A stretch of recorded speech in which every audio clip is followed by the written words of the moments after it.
السلام علیکم ورحمۃ اللہ وبرکاتہ۔ پیارے دوستو، آج میں آپ کو الائچی کے بارے میں کچھ دلچسپ معلومات بتاؤں گا۔ کہتے ہیں کہ الائچی سب سے پہلے 720 قبل از مسیح میں بابل موجودہ عراق کے بادشاہ کے شاہی باغ میں اگائی گئی۔ اسی طرح زمانہ قبل از مسیح میں ہندو الائچی کو ادویات میں بھی استعمال کیا کرتے تھے۔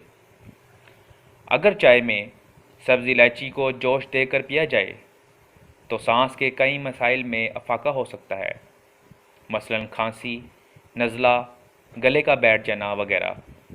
سبز الائچی کو نظام ہضم کی خرابیوں کے لیے استعمال کیا جاتا ہے۔ قہر روکنے کے لیے کیلے کے ساتھ اگر الائچی کے دانے کھلائے جائیں تو الٹی کا سلسلہ رک جاتا ہے۔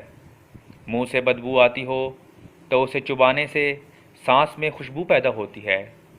سبز الائچی کے تیل کے چند قطرے پانی میں ڈال کر نہانے سے جسم کی تھکاوٹ دور ہوتی ہے، اعصاب اور ذہن کو سکون ملتا ہے۔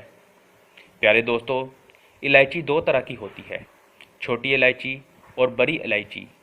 چھوٹی الائچی میٹھے اور نمکین دونوں قسم کے کھانوں میں استعمال کی جاتی ہے، جبکہ بڑی الائچی اپنے مخصوص ذائقہ کی وجہ سے صرف نمکین کھانوں تک محدود ہے۔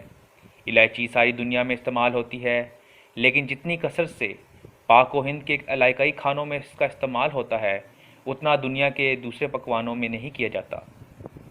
پیارے دوستو، قدیم مصری باشندے الائچی کو اپنے دانت سفید کرنے اور سانسوں کو مہکانے کی غرض سے چبایا کرتے تھے۔